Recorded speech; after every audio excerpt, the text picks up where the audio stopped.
Alors encore un témoignage autour des tiers-lieux dans l'agglomération d'Aix et des tiers-lieux au service de l'innovation, peut-être. Merci. Bonjour à tous, Daniel Simonato. Alors, je suis parti d'un constat, donc on est dans du local, de l'ultra-local. Les photos, vous allez voir, ne sont pas de très très belle qualité, mais elles sont assez parlantes. Donc, c'est le bus 101 que je prends tous les jours pour aller de Venelle à l'Arbois. Là, c'est assez encombré, mais ça roule. Donc, je mets entre une demi-heure et 1h55 minutes pour faire 23 km. C'est le record, évidemment, mais la moyenne est à 3/4 d'heure, 1 heure. Et ce qui est très intéressant, alors c'est le chauffeur de bus qui m'a jeté du bus un jour parce que j'étais en train de travailler au fond, qui m'a pris gentiment cette photo. À partir de 8 heures, d'une manière un peu systématique, je me mets sur l'ordinateur tout simplement. Et puis des fois j'arrive à me connecter, des fois pas, mais il y a toujours plus ou moins du travail en cours sur l'informatique, donc c'est assez pratique. Donc on n'est pas sur du télétravail, on est sur du nomadisme, je ne sais pas comment on peut appeler ça exactement, mais on voit bien que les pratiques évoluent et que même si l'employeur n'est pas tout à fait en phase avec cette culture de travail à distance, etc., les gens le font, on le voit sur les statistiques, il y a beaucoup de cadres qui télétravaillent ou en tout cas qui travaillent à distance sans que les gens soient au courant. Avec juste, je fais une petite parenthèse, on l'a vu dans un autre atelier, des risques énormes pour les entreprises au niveau sécuritaire. Je sais pas, je pense à des gens de Sanofi qui emmènent du travail à la maison. Ça craint un max. Ce que vous avez dit là tout à l'heure sur le fait d'avoir des postes légers, donc d'accéder à distance, de ne pas pouvoir sauvegarder sur son propre ordinateur, mais que sur le serveur à distance, c'est super intéressant. Je crois qu'il y a des enjeux aussi sécuritaires très très importants dans les grandes entreprises et autant les gérer plutôt que de se cacher les yeux et de se dire peut-être que ça fuitera pas. Si, ça peut fuiter. Et là, il y a des secrets industriels qui peuvent sauter. Il n'y a pas tout qui est arrivé. Ça, j'ai juste essayé de refaire l'effet ciseau. Vous voyez, ça monte, ça descend. Donc vous voyez que les freins culturels diminuent. Alors certes, plus doucement que les pratiques, mais ils diminuent quand même. Moi, je dis qu'on est ou au point de croisement ou un petit peu après. Je suis assez positif par rapport à ça. Donc je pense que voilà, on peut commencer à basculer sur un salarié qui demande spontanément à son employeur, qui sent prêt, qui sent mûr, à faire du télétravail. Alors là, on va aller sur le projet donc, de tiers-lieu dont on a parlé à l'instant. Un projet mûri, voire très très bien mûri, puisque c'est un projet qui a démarré il y a 5 ans en arrière, quasiment jour pour jour, avec des gens notamment de la Fondation Vasarely. C'était assez intéressant de se retrouver là aujourd'hui. Alors la photo a absolument rien à voir, mais j'adore Tolkien. Donc voilà, vous avez Bilbo le Hobbit qui fête son anniversaire. Ce qui est important, c'est de voir d'un niveau macro au niveau métropolitain. En haut à gauche, je ne sais pas si on a le point rouge ou pas. Voilà. Ici, on a la soirée French Tech, lancement des French Tech Weeks. C'était en septembre de cette année. Et il y avait entre 700 et 850 personnes, je ne sais pas exactement. Donc ça, c'est juste devant l'hôtel Renaissance à Aix. Ici, on a le dernier Startup Weekend qui s'est déroulé à Marseille. Là, on était sur la thématique du sport.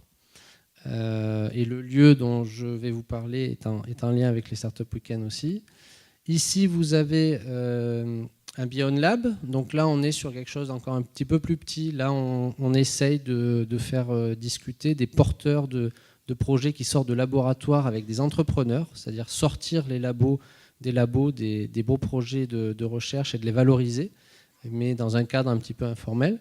Et puis là, on a un tout petit réseau qui s'appelle Mobile in Provence, qui a été créé par des professionnels du domaine et qui n'a pas d'association, pas de structure juridique, pas de financement et qui fonctionne assez bien, qui se réunit tous les 2-3 mois. Ça, c'est pour vous montrer donc, l'environnement. Et puis pour rentrer donc, dans le détail du lieu que nous souhaitons ouvrir l'année prochaine, pour l'instant, ça s'appelle le Carrefour de l'innovation. C'est un nom qui date d'il y a pas mal d'années maintenant.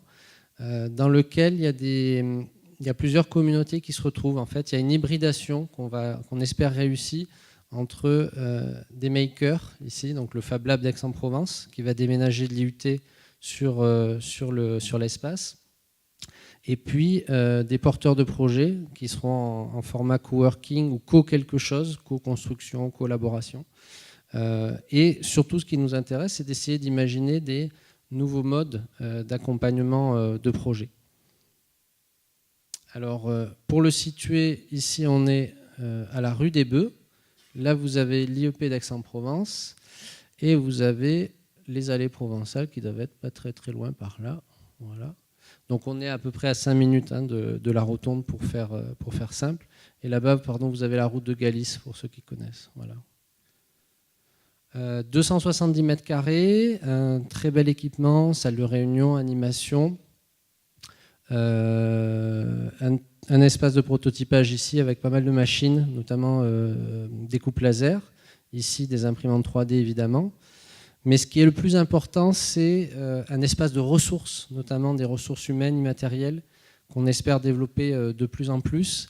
Vous avez ici du design thinking, alors ça je l'ai pris en portugais pour changer un peu. Vous avez ici, vous voyez, des ateliers de co-création. Là, on faisait un business model canvas. Là, c'est la Sainte-Victoire. On monte le Wi-Fi à la Sainte-Victoire. Vous avez beaucoup d'images du Fab Lab parce que c'est des gens qui sont très, très impliqués. Là, vous avez l'IAE d'Aix. Donc là, on montre aussi qu'on décloisonne et qu'on essaye d'aller vers les autres communautés. Et vous me direz, mais où est le télétravail dans toute cette histoire ? Eh bien, simplement, on y croit et on le pratique. Enfin, on le pratique informellement, mais au moins on le pratique. Deuxièmement, et je parle sous le contrôle de nos amis de Yellow Working, on pourrait tout à fait mettre en œuvre, au moins sur le pays d'Aix, une offre de télétravail commune, c'est-à-dire récupérer plus ou moins la charte graphique qui a été faite par Yellow Working, l'adapter, avoir un tarif commun et peut-être une sorte de bannière ou de site internet commun pour que les télétravailleurs du pays d'Aix se disent « Ah ben tiens, il y a Yellow, il y a peut-être les tables, il y a peut-être ce tiers-lieu, etc. » Et puis 3, alors ça c'est quelque chose aussi qui date d'il y a 4 ans maintenant. On avait imaginé dans une étude qu'on avait faite pour la préfiguration de ce lieu, déjà à l'époque des hubs de télétravail. Alors on n'avait pas toute la matière qui va vous être présentée par Didier tout à l'heure, mais on avait, c'est assez logique, hein, là vous êtes aux alentours de Venelle, Mérargues, Pertuis, là vous êtes à Vitrolles, et puis là vous êtes autour de Gardanne et Méreuil. Donc ce qu'on disait tout à l'heure sur l'impulsion politique, est-ce qu'il va y avoir cette volonté d'ouvrir des télécentres, ou en tout cas des tiers-lieux dans lesquels on peut faire à la fois peut-être du coworking et du télétravail.